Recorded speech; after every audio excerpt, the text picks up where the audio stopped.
నారవారిపల్లిలో ముఖ్యమంత్రి నారా చంద్రబాబు నాయుడు మీడియా సమావేశం ఏర్పాటు చేశారు.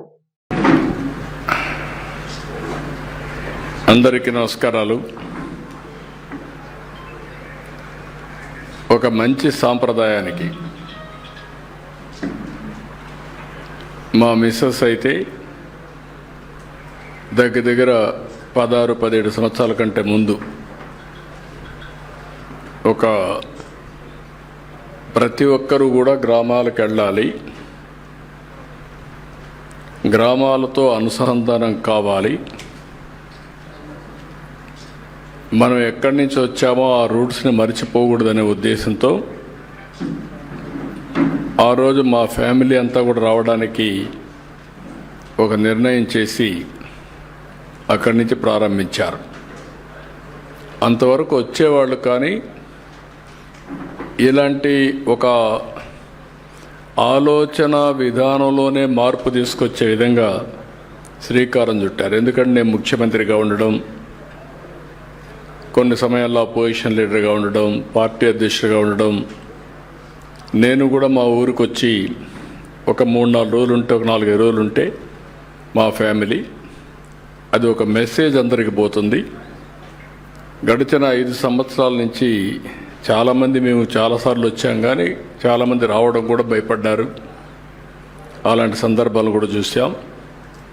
ఇప్పుడు మళ్ళీ ఈ సంవత్సరం అయితే ఎక్కడికక్కడ చాలా ఉత్సాహంగా వచ్చారు. ఈ కార్యక్రమం యొక్క ముఖ్యమైన ఉద్దేశం, మనం పుట్టిన ప్రాంతం మన జన్మభూమి. ఈ జన్మభూమిని ఎవరు కూడా మర్చిపోవడానికి వీలు లేదు.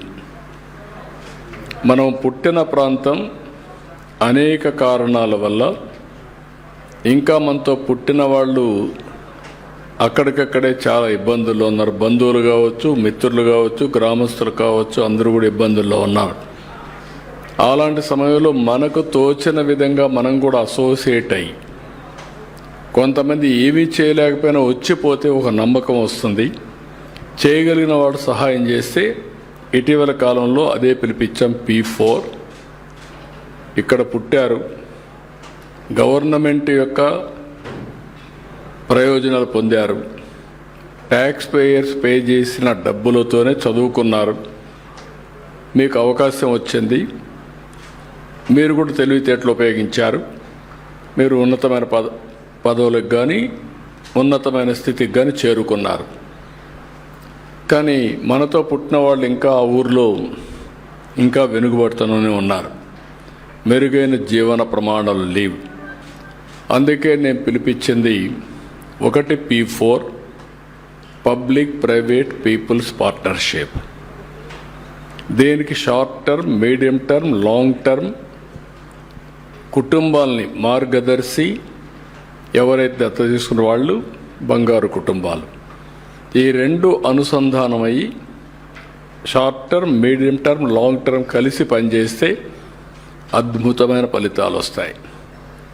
ఈ మధ్య ఆర్థిక అసమానతలు పెరుగుతున్నాయి,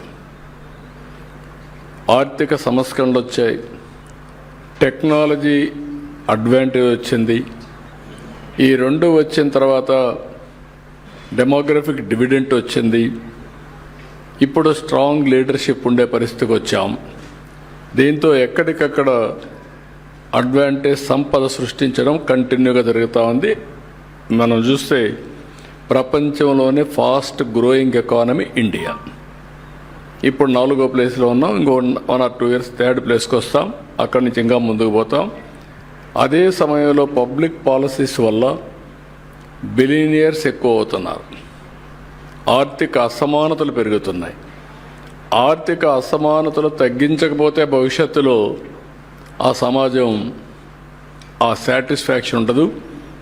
డబ్బులు అనేది, సంపద అనేది అందరికీ మెరుగైన జీవన ప్రమాణాలు ఇస్తేనే అది నిజమైన సమాజం అవుతుంది. ఆ యాంగిల్లో మేము పనిచేస్తున్నాం.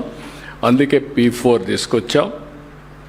ఇప్పటికి ఒక 10 లక్షల కుటుంబాల్ని P4 ద్వారా అడాప్ట్ చేసుకున్నాం.